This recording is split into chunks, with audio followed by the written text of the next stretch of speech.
रथ यात्रा व्रत कथा मंगलाचरण। ओम नमो भगवते वासुदेवाय। जय जगन्नाथ। स्वामी नैन पथगामी भवतु मे। बलभद्राय नमः। सुभद्रय नमः। हे नीलांचलाधिपति श्री जगन्नाथ भगवान, आप ही भक्तों के जीवन के सार, धर्म के आधार और कलयुग के उद्धार करता हैं। आपकी रथ यात्रा के पावन व्रत का स्मरण करते हुए हम आपके चरणों में प्रणाम करते हैं।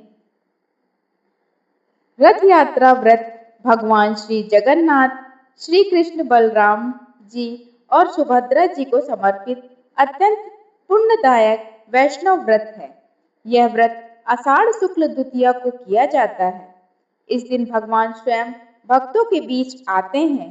इसे शास्त्रों में भगवान का भक्तों के घर पधारना कहा गया है।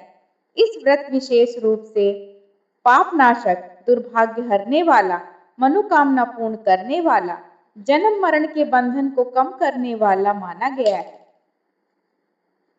शास्त्र के अनुसार रथ यात्रा का उल्लेख मुख्यतः निम्न ग्रंथों में मिलता है: स्कंद पुराण, ब्रह्म पुराण, पद्म पुराण, नारद पुराण, भविष्य पुराण।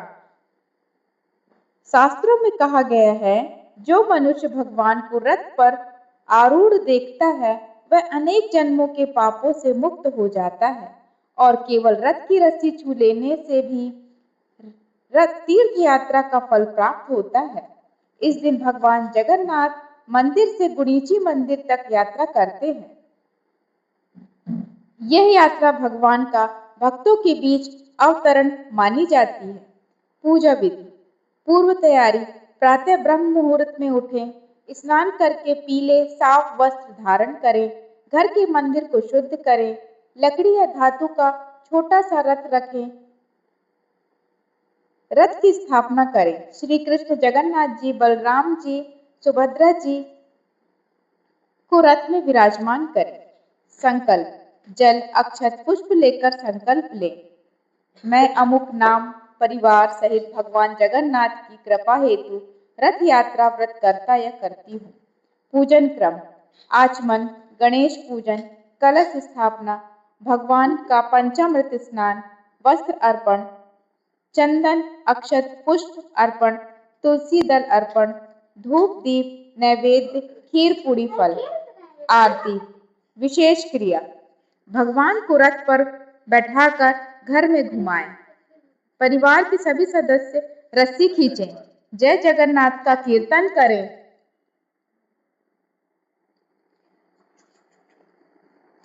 शास्त्रों में इस व्रत के फल निम्न बताए गए हैं: 100 अश्वमेघ यज्ञ के बराबर पुण्य, पितृदोष शांति, ग्रह दोष शमन, धन और अन्न की वृद्धि, संतान सुख, रोगों से मुक्ति, घर में लक्ष्मी का स्थायी निवास, मृत्यु के बाद वैकुंठ प्राप्ति। विशेष फल: जो व्यक्ति रथ खींचता है उसे भगवान का साक्षात सानिध्य मिलता है। नियम: व्रत करते समय इन नियमों का पालन करें। ब्रह्मचर्य पालन, क्रोध न करें, मांस मदिरा त्यागें, तामसिक भोजन त्यागें, झूठ न बोलें, निंदा न करें, तुलसी का सेवन करें, दिन भर भगवान का नाम जप करें। इस दिन चावल खाना कई परंपराओं में वर्जित माना गया है। रथ यात्रा व्रत कथा प्रारंभ: प्राचीन काल में जब सृष्टि के आरंभिक युग बीत चुके थे और देवताओं, ऋषियों तथा मनुष्य के बीच धर्म की परंपराएं स्थिर हो चुकी थी, तब भी भगवान विष्णु की लीलाएं अत्यंत रूप से प्रकट होती रहती थी। उसी समय पृथ्वी पर मालव देश के समीप नीलांचल नामक एक पवित्र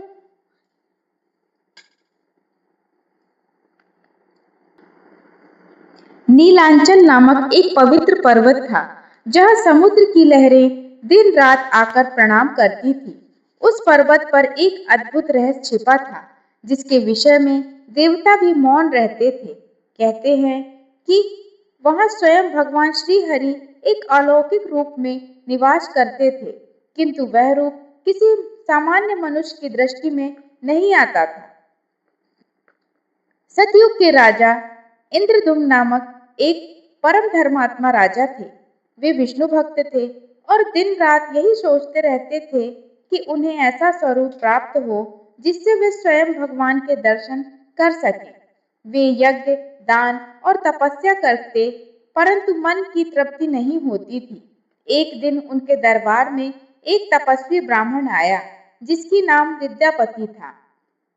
उसने राजा से कहा कि पृथ्वी पर एक स्थान ऐसा है जहाँ स्वयं भगवान नील माधव के रूप में विराजमान है, परंतु उनका दर्शन अत्यंत दुर्लभ है।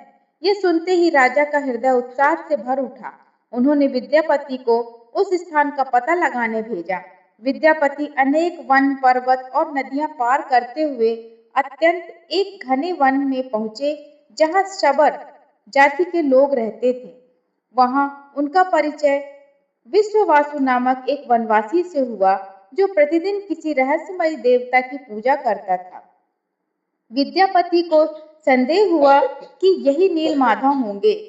बहुत आग्रह करने पर भी विश्ववासु ने स्थान बताने से मना कर दिया, क्योंकि वह स्थान गुप्त था और देवताओं की आज्ञा बिना किसी को दिखाया नहीं जा सकता था।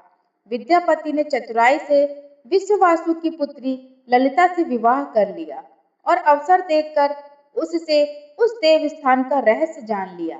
एक दिन विश्ववासु उसे आंखों में पट्टी बांधकर जंगल में ले गया, ताकि वह मार्ग न जान सके, परंतु विद्यापति ने अपने वस्त्र की राई के दाने बांध लिए और रास्ते में गिराते चला गया। जब वे उस गुफा के भीतर पहुंचे तो उन्होंने एक दिव्य प्रकाश देखा। वहां नील माधव की अद्भुत मूर्ति थी, जिसके दर्शन मात्र से मन समाधि में लीन हो जाए।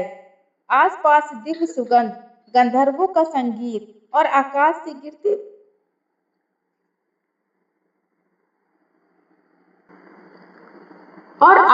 से गिरते पुष्प दिखाई देते थे। विद्यापति स्तब्ध रह गए। उन्होंने मन ही मन प्रणाम किया और लौटकर राजा को सब बताया। राजा इंद्रदुम्न तुरंत उस स्थान की ओर चल पड़े, परंतु जब वे पहुंचे तो नील माधव वहां से अदृश्य हो चुके थे। राजा शोक से व्याकुल हो गए और वहीं बैठकर तप करने लगे।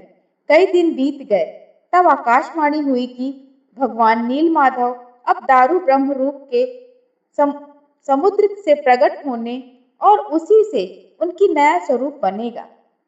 राजा ने समुद्र तट पर जाकर प्रतीक्षा करने को कहा। कुछ दिनों बाद समुद्र की लहरों से एक विशाल दिव्य काष्ठ तैरता हुआ किनारे आया।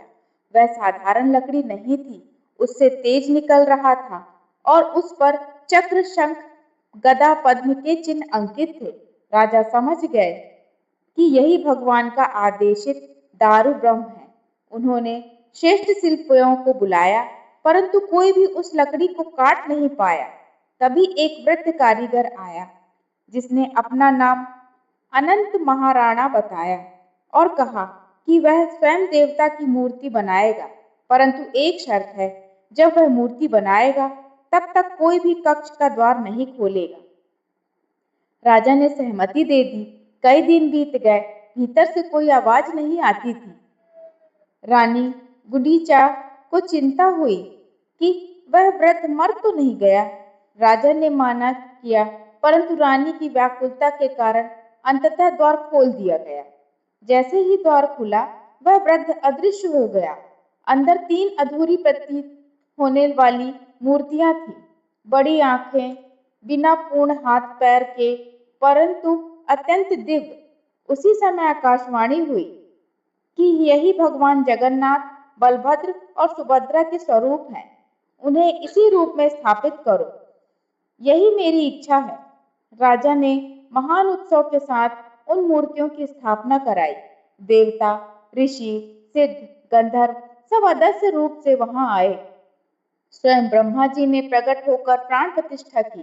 तभी ब्रह्मा जी ने कहा कि इनका रथोत्सव अवश्य किया जाएगा, क्योंकि भगवान स्वयं अपने भक्तों के बीच आना चाहते हैं।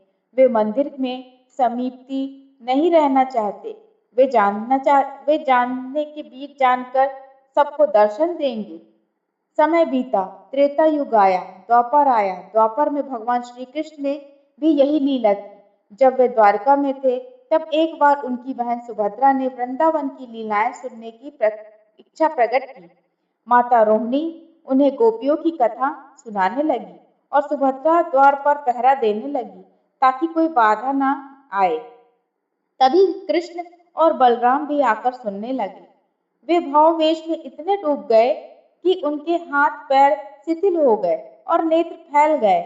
उसी समय नारद मुनि वहां पहुंचे और उस अद्भुत रूप को देखकर बोले, प्रभु, यही रूप कलयुग में जगन्नाथ रूप में प्रकट होगा और इसी भाव से आप रथ पर बैठकर भक्तों के दर्शन देंगे। काल चक्र घूमता हुआ कलयुग में आया और नीलांचल में वही परंपरा स्थापित हो गई। हर वर्ष आषाढ़ मास में भगवान अपने मंदिर से निकलकर अपनी मौसी गुडीचा के घर जाते हैं। यह केवल यात्रा नहीं, बल्कि वह दिन है जब भगवान स्वयं भक्तों के बीच आते हैं। ऊंच नीच, जाति पाति, राजा रंग, सब भेद मिट जाते हैं। कहते हैं, एक बार लक्ष्मी जी ने क्रोध में मंदिर का द्वार बंद कर दिया था, क्योंकि भगवान बिना बताए बाहर चले गए थे।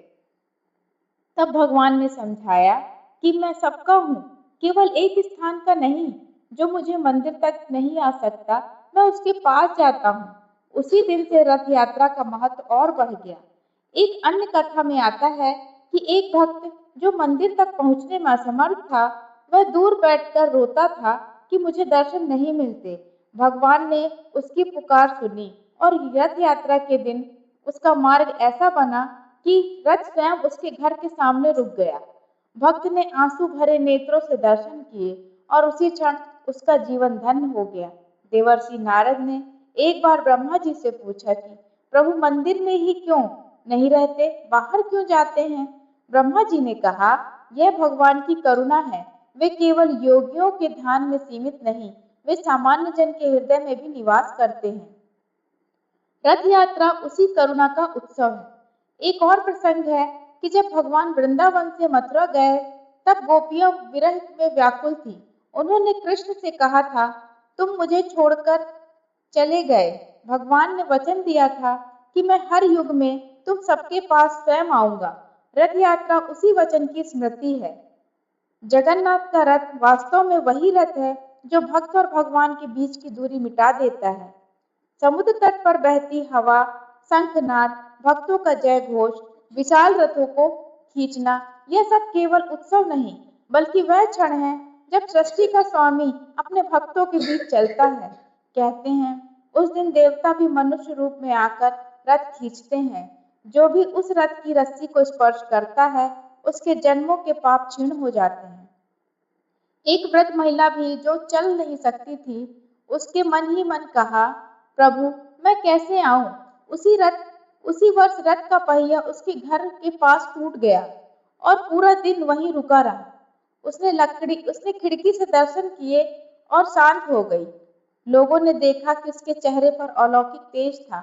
कालांतर में अनेक राजाओं ने यह परंपरा निभाई, परंतु कहा जाता है कि वास्तविक रथ भगवान स्वयं चलाते हैं, मनुष्य केवल माध्यम है। जब भक्त हृदय से पुकारता है, तभी रथ आगे बढ़ता है, अन्यथा हजारों लोग खींचते हुए भी रथ नहीं चलता। इस प्रकार रथ यात्रा केवल एक पर्व नहीं, बल्कि भगवान और भक्त के प्रेम का प्रतीक है। नील माधव से जगन्नाथ तक, वृंदावन से नीलांचल तक, विरह से मिलन तक, यही उनकी कथा है। जो इसे सुनता है, उसके हृदय में भी वही भाव जागृत होता है। भगवान दूर नहीं, वे स्वयं हमारे पास आने को तत्पर हैं। कलयुग में जब धर्म क्षीण हो जाता है और मनुष्य भ्रमित होता है, तब भगवान रथ पर बैठकर स्मरण कराते हैं, मैं तुम्हारे साथ हूँ, तुम्हारे बीच हूँ और तुम्हें कभी नहीं छोड़ता। इसी विश्वास के साथ अनादिकाल से यह लीला चलती रही है और तब तक चलती रहेगी जब तक एक भी भक्त प्रेम से भगवान को पुकारता रहेगा। यही रथ यात्रा की कथा है, भगवान के घर से निकलकर भक्त के हृदय तक पहुंचने की अनंत यात्रा। समापन। संध्या समय पुनः भगवान की आरती करें, इसके बाद प्रसाद वितरण करें, गरीब ब्राह्मण को दान दें, अन्न या जल दान करें। अंत में प्रार्थना करें, हे जगन्नाथ प्रभु, जिस प्रकार आप रथ पर बैठकर भक्तों के बीच आते हैं, वैसे ही हमारे जीवन में सदैव विराजमान रहें, हमारे पापों का नाश करें और मोक्ष प्रदान करें। बोलिए जय जगन्नाथ।